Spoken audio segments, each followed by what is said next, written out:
It takes a second. What are you talking about today, so I can ask you a Must question? light. Was it good? Good I sound? can't do it It's all. reflecting off my shiny face.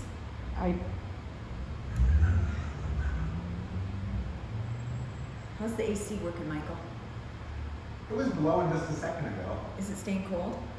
Yeah, I was up there. Doesn't feel very cold. That's because the sun's coming right out here. It's like Exactly. 100 degrees over But it here. is blowing cold air. Yeah, I went up there on the ladder this morning. It's 3, 2. Checking connection.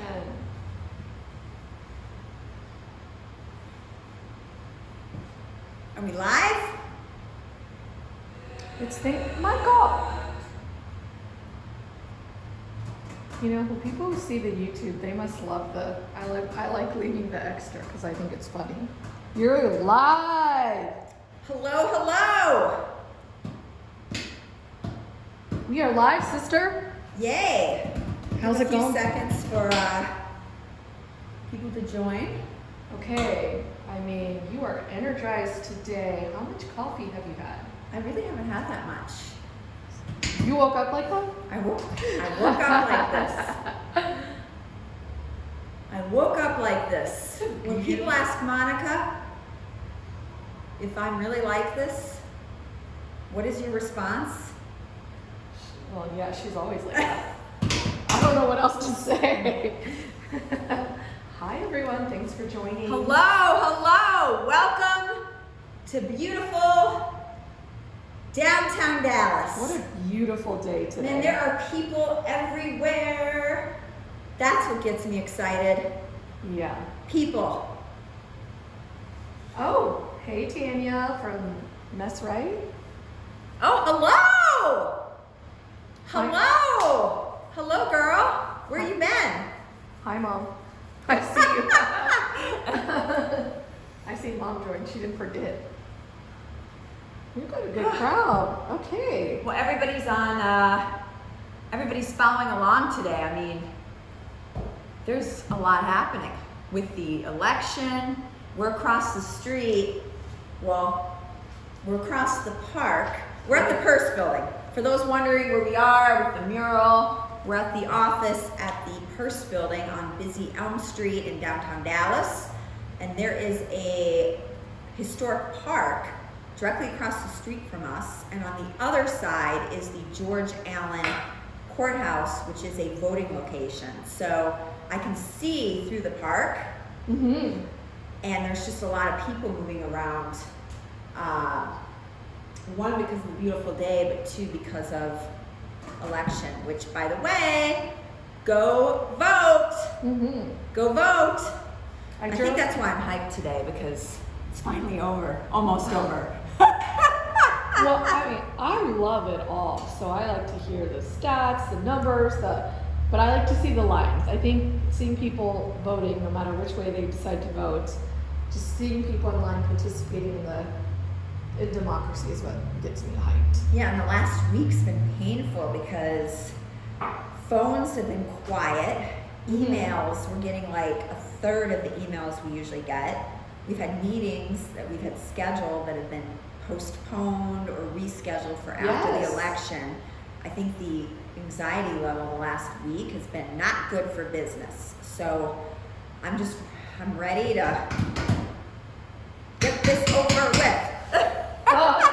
Someone said you seem very upbeat, and I think you're making beats right now with your hands on the. Oh, I am upbeat. I love it. I am upbeat. I'm ready. We're almost over the hump, however this goes, and I'm ready to get started and finish out the year. So we decided that today was just going to be a break from election coverage. So if you're here, we've got some people who asked us very in-depth or specific real estate questions. I don't know if that's something you want to dive in, or is there something you want to talk to us about? Well, I would say if you voted, will you just give like a thumbs up or like a flag or like something? If you did vote, also tag me and I'll share it, because I'm trying to vote. Don't get crazy political. But if you voted, tag it, I'll share it. I'm trying to just, one way or another, it's our responsibility. So however you vote, just make sure you do it. That's right.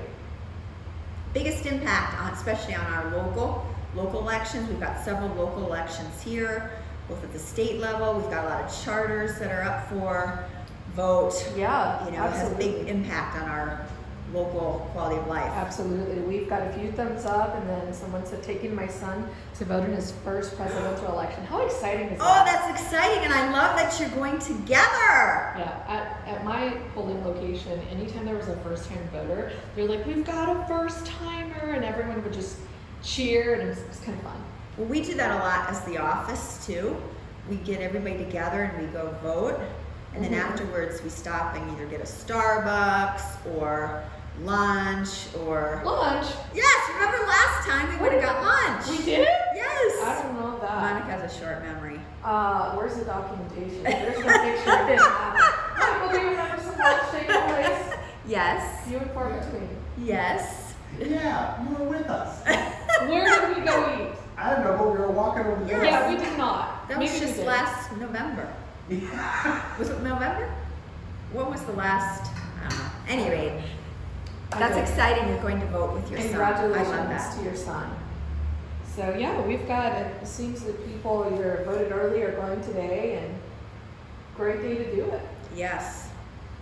Okay, well. Oh, and I don't know if I posted something that I thought was really cool. I don't know if this is like a normal thing for other cities, but Dallas has their own I voted Yes. sticker, and it has the Dallas skyline complete with Reunion Arena and the different landmarks, and then it has a longhorn underneath. Okay, so do you know the story about that? No. So there's two stickers, and they were designed by Dallas ISD students. I guess there was some sort of competition.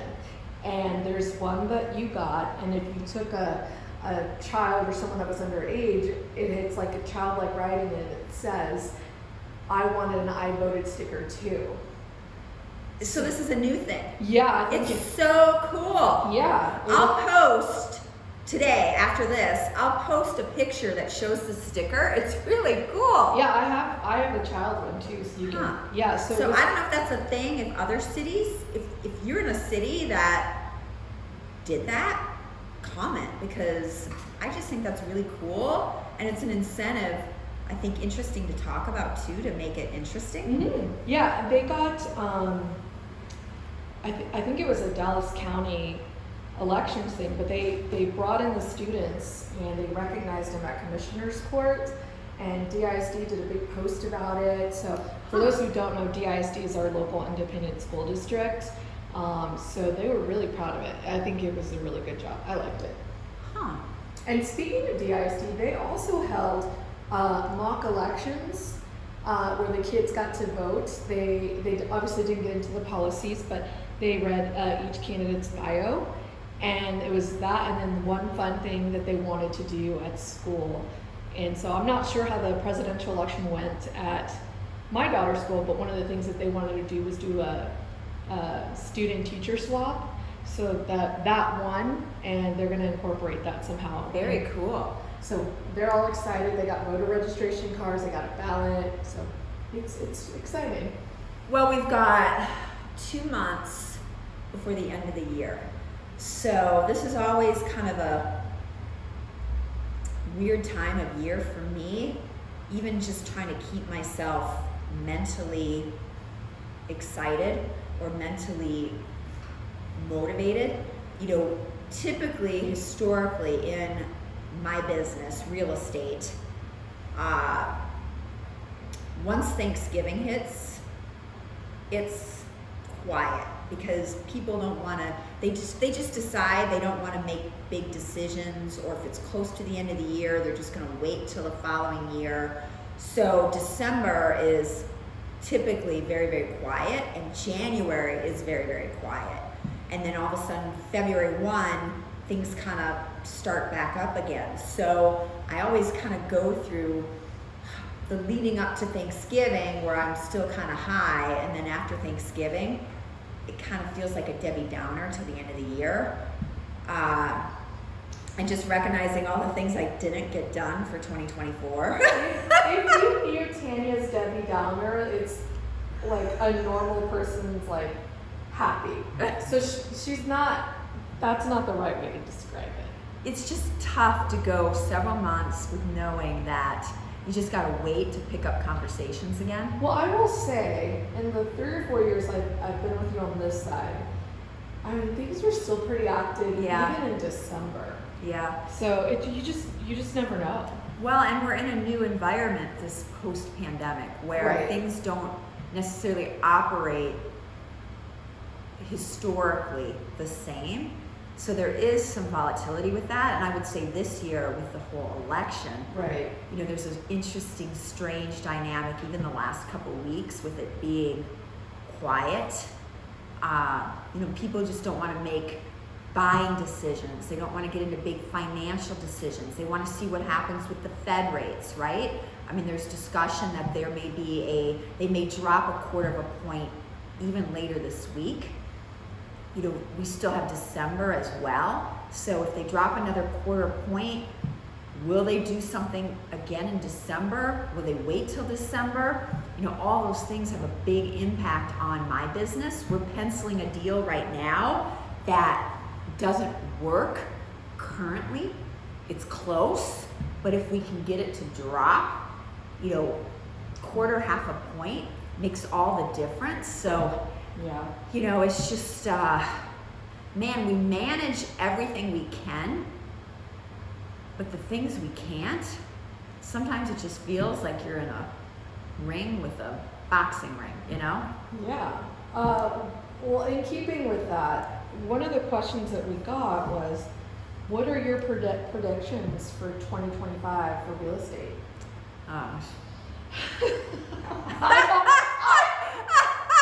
Really? God, if I knew that, I wouldn't be sitting here right now, that's for sure. Okay. I wouldn't be sitting here on Instagram Live, that's for sure. You got like a really good pulse of what's happening.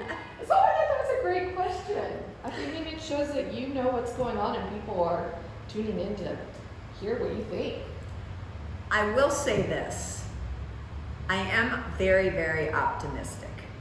I am optimistic by fault. You know, I do think depends if you're looking at Texas, Dallas, nationally, industry.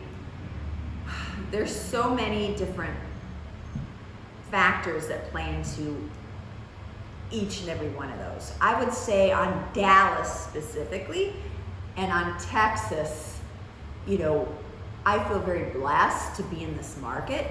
You know, Dallas, even looking at the last year, you know, you look at a year ago, everybody was kind of talking about Texas. Within the last year, it's sort of separated, and now they're talking about specific markets. I would say Dallas-Fort Worth is probably number one. San Antonio and Austin, Houston's at the bottom. They just sort of shake it out that way in the last year, in my opinion. You know, DFW, top hospitality market, we've got just a tremendous amount of growth. You know, interest rates need to drop to really see some of these projects, I think, kick off and get completed. But, you know, I feel fortunate to be in this market. If anything, I have a concern and worry that I'm getting priced out. You know, I'm a local person. A lot of the local people, the small, independent, mid-size, you've got so much money coming international. You've got so much money coming from other parts of the country. You've got a ton of finance relocating here. Of course, JP Morgan, Goldman Sachs, real estate firms, they all want to be in Dallas, either opening offices or even relocating here. That, you know, they look at these prices and, you know, it looks like a steal. So, you know, for local people like myself, you know, even in the Hearst building like I'm in now, I sold one building recently in the last 60 days downtown, but, you know, I worry that I'm getting priced out. What does that do for you in terms of your planning? How do you compete? I know you're saying that it's more difficult, but how do you plan for that? Well, I plan for it by going elsewhere. Right. You know, we're doing diligence and we are working those avenues now of, you know, investing either in other places in Texas, other places in this region, looking at going into other markets. You know, for myself personally, I want to do some different type of projects. I want to scale. I've got a lot that I want to get to, but in the interim, you know, closing out some of these other projects that I'm involved in now, one of them being the project I'm sitting in. And when you talk about other projects, are you talking real estate focus, or are there things outside of real estate that you're looking at? I'm an entrepreneur, so, you know, I've worked in oil and gas, I've worked in venture capital, I've been involved with some startups, you know, certainly more recent years, I've been heavily more involved in the real estate. Certainly that's more the focus on a lot of our public and social channels, just because they're happening now. But I would say a variety. You know, not really a lot that I can talk about at the moment, but I've got a lot that I want to get to in the next 2 years. I think for all of us, that's really exciting, because Yeah. she's cooking up something, and we're just like, come on, let us in. We want to know. Yeah, and you know, this business, real estate, you know, highs and lows. But the biggest takeaway here is that you can adapt, and for you, it's not just one revenue source. It's not you're not a subject matter expert in one thing.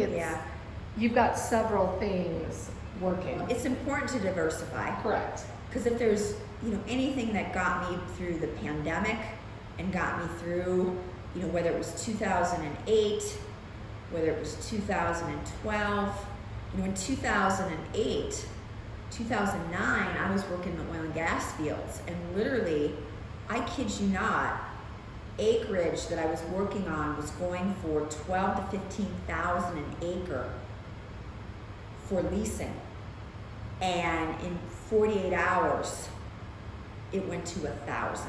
Wow. Like that. And you know, that's a tough pill to swallow when you couldn't give it away what 2 days ago was going at a record price. And I think, you know, my father has a very good saying. He likes to say, a Dale saying. He says, pigs get fat, hogs get slaughtered. Woo. You never want to be a hog. Don't get You don't porky. want to, you don't want to get porky and be a hog and get slaughtered. So What is that? the takeaway of that is, don't be greedy. Don't hang on too long. You don't have to get it all. It's okay to take your win or take your proceeds or take your gain and go on to the next thing. Don't hold out. And that can be difficult to navigate in this business because you don't want to leave anything on the table, right? You don't want to leave 10 cents on the table or feel like you left too soon. But that's all in hindsight. You know, take your money and go on. So, you know, going back to being diversified, you know, it helps during bumpy times. It helps during times of volatility or unknown. Is that something that you just learned from experience? Was it advice that someone gave you? How did you know to diversify, and in what ways did you do that? Well, I would say I'm not as diversified right now as I have been in the past, and I want to get more diversified again. I've been more heavy on the real estate, and even though I'm very high on real estate, and I think it is, if you know the market and you have the capability to get involved at some level, whatever that is, whether it's 5,000, whether it's 25,000, whatever you need to do to invest at some level to at least get a seat at the table, to learn, get involved in conversations, get educated, and then to grow from there. I think real estate is the biggest opportunity to grow wealth. Really, I do. The challenge with real estate is, you know, everybody talks about all the money they've made or the great deals. Mm-hmm. They don't talk about the 10 that they lost money, the time it took, you know, the number of people, even locally. You know, you've got some folks that a few years ago, they were hitting home runs. Well, they got greedy. They went out, they tried to do too much. They bought stuff, went out and financed it on, you know, 2-year loans, 2-year notes. Well, those loans came up, and with rates where they're at, they can't afford to keep them, so they ended up giving the keys back to the bank and, you know, foreclosing on those properties. So, you know, it looks real easy, but man, time is brutal. And then there's another layer where dealing with these cities, dealing with the city of Dallas 20 years ago versus dealing with the city of Dallas today, stuff you could get done in a matter of months a few years or 10 years ago, now could take 18 months. So look at you as a, you know, if you're a big institutional guy or you're a corporate guy, you come in and you've got stuff all over the country. So it's all kind of evened out, right? It's the cost of doing business across the board. So you have the money to allocate as just a cost of doing business, whether it's lobbying, whether it's attorneys, whether it's, you know, marketing, whether it's going through all of the process of what needs to be done to develop and work with our city government and work with all the steps that need to take place to move your project forward. So if you're a big guy, it's spread across the country. But if you're a local guy, if you're somebody like myself who is heavily invested in the city, I mean, look, I've given 20 years to this city. I've been heavily involved in the revitalization of our entire downtown. You know, I lobbied, formed, and advocated for an organization to privatize an area of our city that is now the largest residential district downtown Dallas. I've put in my time. However, from a local standpoint, when they put these policies, procedures, and bureaucracy in place that take 2 years to get stuff done, I can't afford to do that. I'm not a big conglomerate. So, you know, where 15 years ago, you know, 12 years ago, where I could go down the city, have these conversations, have leadership and partnerships where they would be customer service orientated and help me move these projects forward. Today, I can't afford to spend 18 months, 2 years to get projects moving forward. I mean, taxes on the building that I'm in right now, you know, they're $80,000 a year just for the taxes. Then you've got another, you know, $50,000 in insurance. Then you got another, you know, X amount of operations and maintenance and everything else involved. You know, the city takes 2 years. That's $500,000 in one property just to get it off out of the gate. Mm-hmm. I got on my soapbox a little bit, but you know, talking about education, again, people look at this stuff and they say, oh, well, it looks so easy.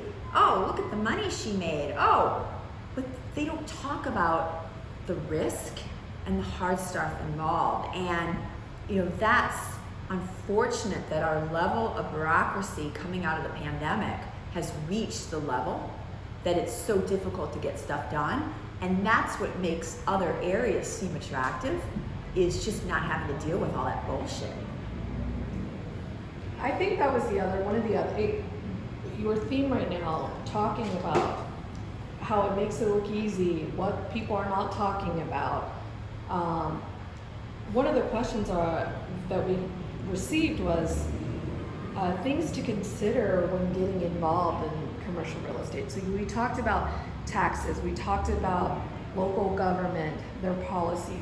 What are some other things, I mean, even taxes you mentioned, but what are some things that people need to consider that it's not just owning a building? Right. What are some of those things that if you know, you're looking into going into real estate, these are some things you should know to make sure that you're successful. One of the things you mentioned is start small. Right. Well, the reason you want to start small and just get a seat at the table is because you will get educated and you will learn so much, and you're able to take that risk sitting around the table before you all are all in.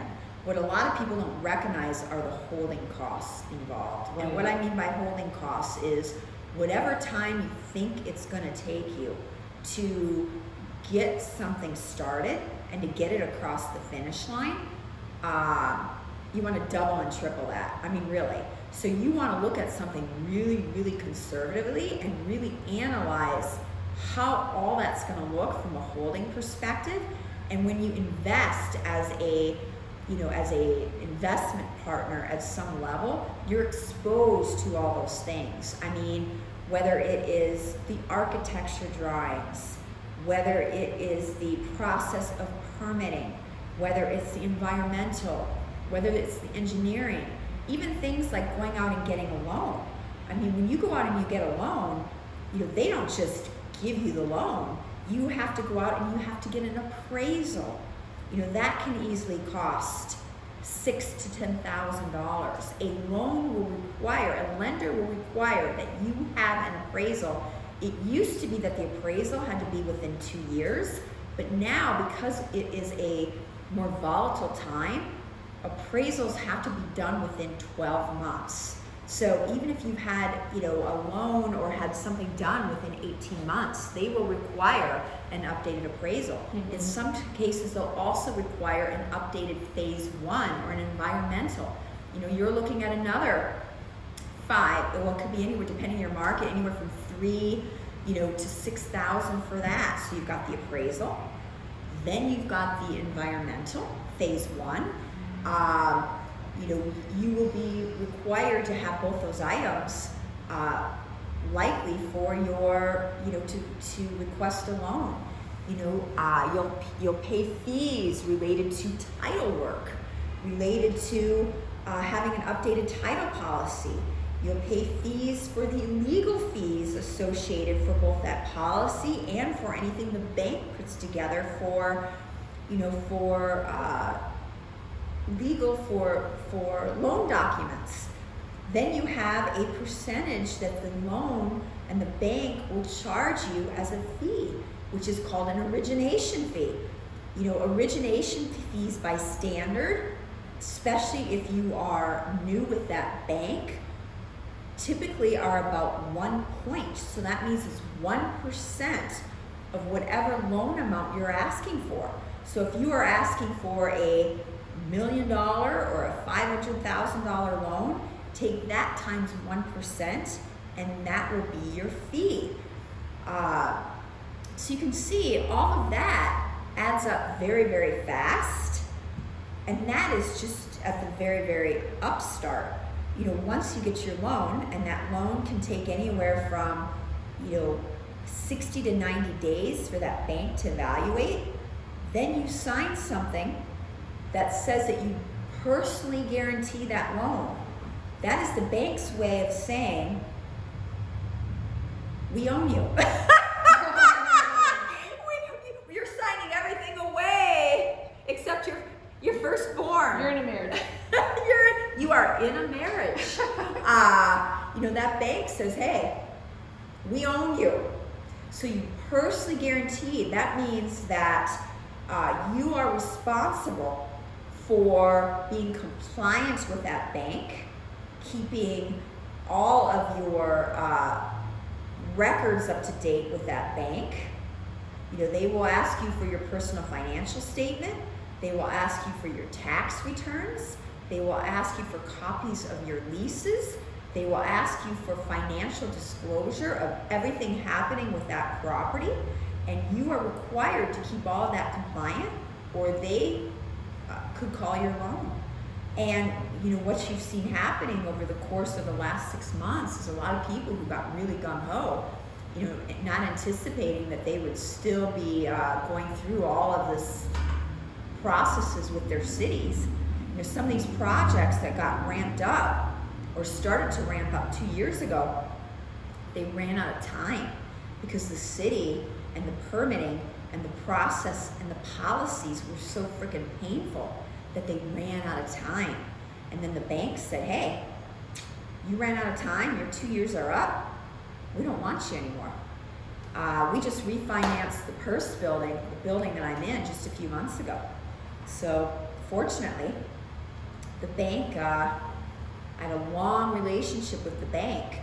They've known me a long time, and they refinanced this property.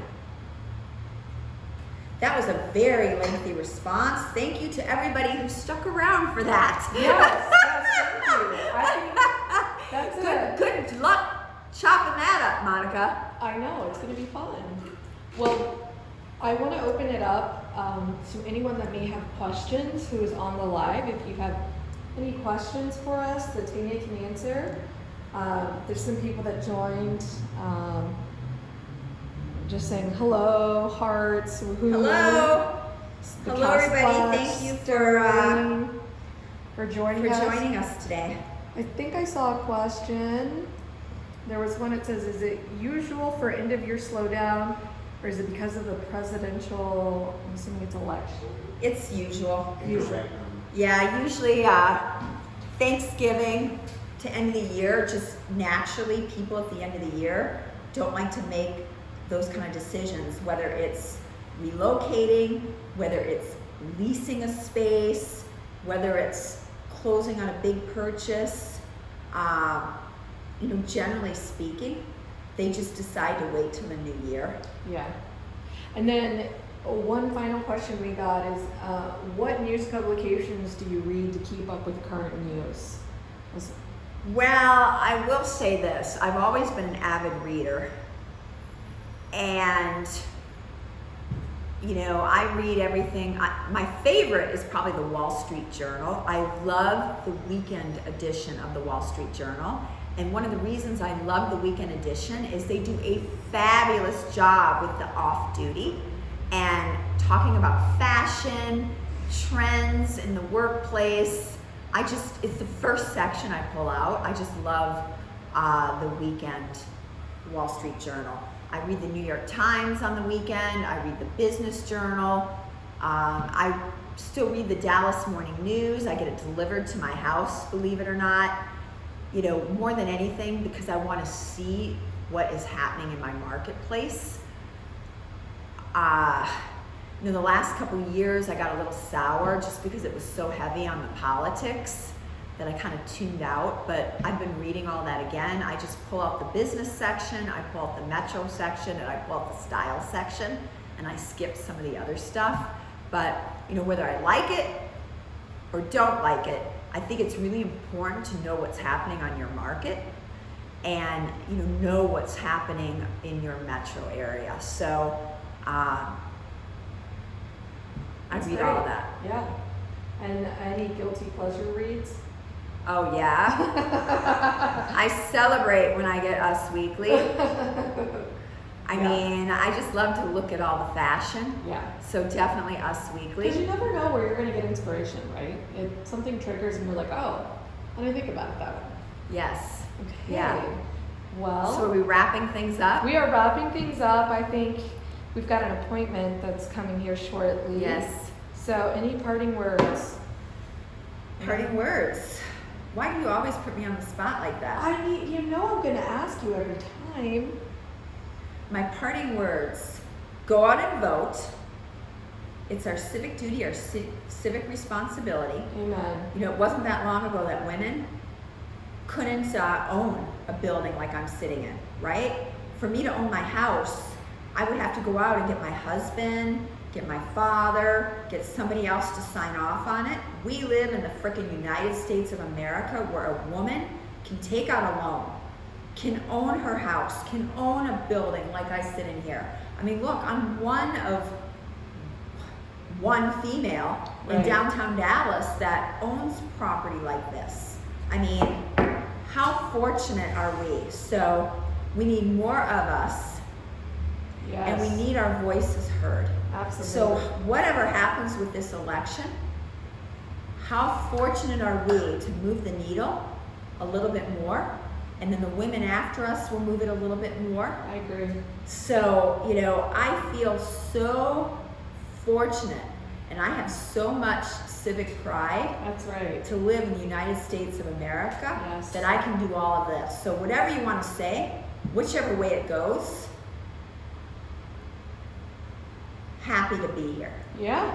Let's get it done. Let's get it done, people. All right. Have a great day. Have a great week. Go out and make it happen. Make it happen. Bye, everyone.